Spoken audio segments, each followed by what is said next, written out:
Hello and welcome back to part 2 of 4 of our BlazeTOTS Active at Home series. So in our first part 1, we talked all about striking. Today we're going to focus on the skill of kicking. So one of our BlazeTOTS sports that we go over is BlazeTOTS soccer. So all of our activities today will be centered around soccer, but will really be all involving certain parts of kicking. So what I'm going to do next is I'm going to put up an equipment list on your screen. You'll see on your screen all of the equipment that you will need to be able to do this session at home. A lot of the equipment is stuff that you already have laying around the house, different sizes of balls, and then also remember when we talk about things like cones or a goal, you need to have the basic premise of that piece of equipment, but you don't need to have that exact piece of equipment. So for instance, if you don't have a goal, again, a lot of stuff can be purchased at the dollar store, Walmart, Target at cheap prices, but it's also something that you can kind of DIY. Taping some painter's tape on a wall can be a great goal. You can build some with sticks outside. Balls can be of all different colors, shapes, and sizes depending on your child's needs, but remember the equipment list is just a general list that you should have to be able to complete these activities, and then it's going to be a little bit extra equipment in case your child needs some kind of modifications to make the activity harder or easier, some different weights of balls and some different kind of targets to aim for. So the equipment list is going to pop up next, and then we'll talk about our 4 activities that we're going to take you through for BlazeTOTS kicking.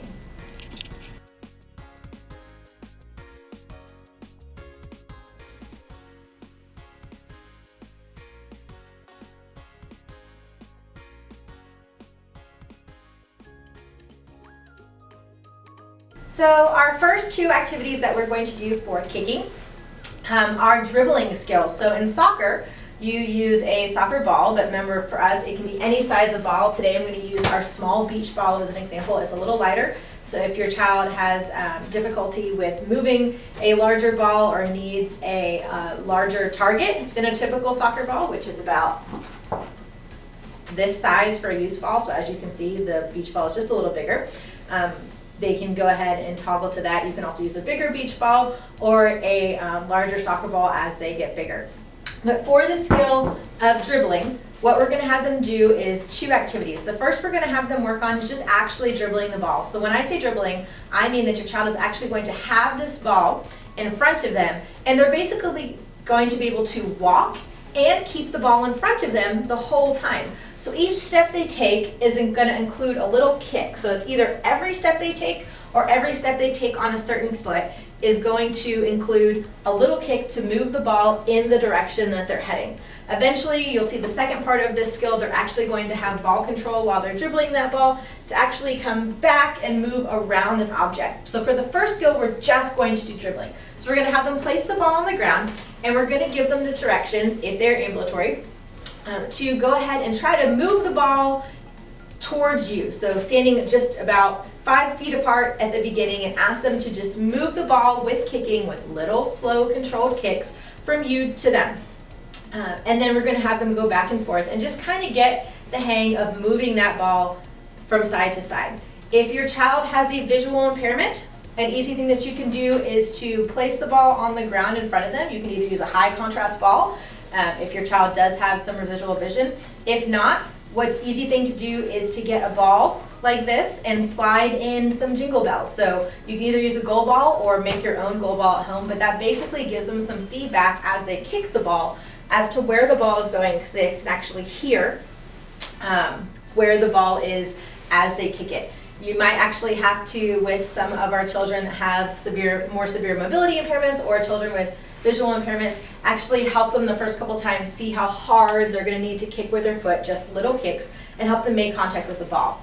If your child is not ambulatory, you can either have them move the ball with their chair or another assisted mobility device, or you can have them move the ball with their hand back and forth, perhaps on a table. So still getting the skill of having control of the ball back and forth, moving it from side to side. So that is the first skill. We're just going to have them move a short distance of dribbling the ball.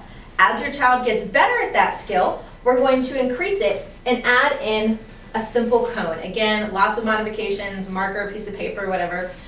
You're going to ask them to dribble the ball, but instead of just dribbling it in a straight line back and forth, you're going to add a cone. You're going to ask them to move to the cone and then go around the cone, keeping the ball with them, and come back. So these will begin to kind of set the basic skills that they will need to be successful in BlazeTOTS soccer. It's great for foot-eye, so being able to keep that foot-eye control. It's great for balance because as they're moving and running, they're going to need to be shifting from one foot to another. And again, remember, if you have a child with a hearing impairment, this is something that you can easily demonstrate and also have simple hand signs that you can use from 10 feet away or from across the room if needed for them to complete this activity. We're going to go ahead and jump in just a second to our second two activities for BlazeTOTS soccer. Alright, so for our second two activities for our kicking at-home activities, we are going to now talk about actually passing the ball and shooting the ball. So we're going to start with passing. So with passing, you're going to need two individuals. So hopefully yourself or your child. This could be yourself and a sibling,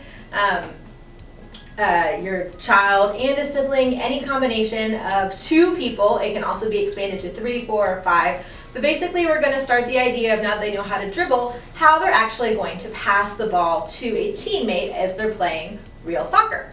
So with the skill of passing, they need to be able to do those small kicks that they did with dribbling, but make them just a little harder and understand that the direction that they move their foot is the direction that the ball is going to move. So you're going to place two individuals about 5 feet apart in the beginning and just ask them to do simple little kicks back and forth to their partner with control. So as the ball is being kicked to them, they're practicing the skill of stopping the ball. At first you can have them stop it with their hands. After that we want to start having them actually stop it with their feet if possible. This is a great activity specifically for someone who might use a chair or a mobility aid, because it's a lot easier to put that mobility aid in front of the ball to stop it, especially if they're non-ambulatory.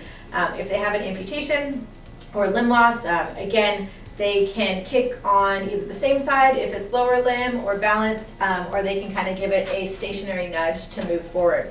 So the first skill, again, that we're going to be working on is passing. So they're just physically passing the ball from one person to another with control. If you have a child with a visual impairment, one of the easiest things to do, again, is to add some sound or some jingle bell inside the ball, or at least as you're teaching them to receive it, you can keep it very close in front of them, and you can give them verbal cues as they're kicking it, like, great, you kicked it about 3 feet. That was perfect. You kicked it into the direction of my voice.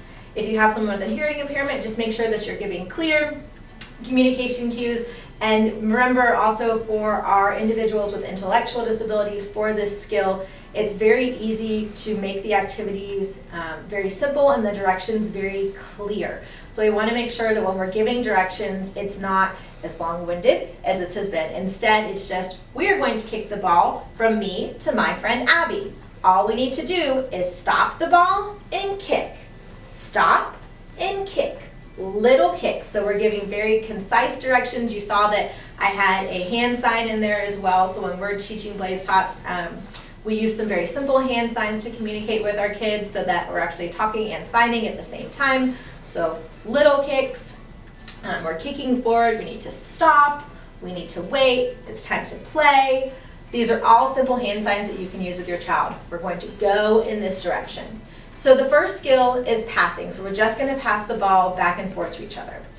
The second skill, which all of our children should have a lot more fun with, is actually shooting into the goal. So for this activity, you'll need a ball and you'll need some kind of goal. Again, we talked about some modifications that you can do in the equipment section for that, but we're actually going to have them very similar to passing, do the same passing skill just into the net. So if you were having trouble with the passing skill, that they were kicking it too far from one side to the other, we're going to really ask them to hone in on just kicking the ball straight ahead into the goal. As they get better and better at that, they can move to actually doing a running start up to the ball, stopping when they get to the ball, and doing a kick straight into the goal.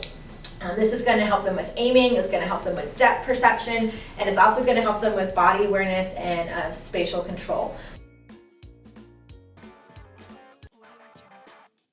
Alright, so we're back with Trip, and he's going to do our first skill, which is just our dribble. So remember, we're doing little kicks to keep that ball with us as we move. Alright, Trip, little kicks to keep that ball with us. Little kicks, little kicks, little kicks. Great job! Alright, so our second skill is taking that same dribble and going around the cone. So remember, we're doing little kicks, Trip. Little kicks to take your ball around the cone with you. Little kicks. all the way around and back to where you started. Don't use your hands. Hands behind your back. Very nice, good job. Yeah. So our next skill is passing. They're gonna stop it with their foot and kick it back. Trip, are you ready? All right, step forward. Ready? Stop it with your foot. Good, kick it back. Stop it with your foot. Kick it back. Good, stop it with your foot. Kick it back. One more, stop it with your foot. Kick it back. All right, good job. All right, so this is our kicking into the goal. We're gonna place the ball stationary in front of them and ask them to use that big kick and either run it and kick it to the goal, or they can stay one stationary kick farther away and kick towards the goal. All right, Chip, can you kick it into the goal for me? Wow, great job, bud. So our theme today for our healthy eating activity is the rainbow. So this is one of my favorite activities to do with my children at home. Basically what we are going to do is ask them to make their plate as colorful as possible. So by having lots of different colors on your plate, you're generally getting different kinds of nutrients from different foods, and that they're trying a wide variety of food. For them, it's a game because they want to have as many different colors on their plate as they can. So the way that we kind of do this is we will pick a day or a week, and we are going to create something called a rainbow food journal. So each day, for each meal that we put together with them, we are looking to try to make as many different colors on the plate as possible. You present them with the plate. Again, we're going off the foundation of you provide, they decide what they eat, but they're keeping a log next to them of how many things of each color that they ate. And at the end of the week or at the end of the day, you can look back at this rainbow color food log to see how many different things of each color that they ate. It should be introducing them to new foods, having them try new experiences, understand the concept of different colors, and eating the rainbow. And it should kind of start to push them outside of their comfort zone and in a way that's going to keep it fun and engaging to them.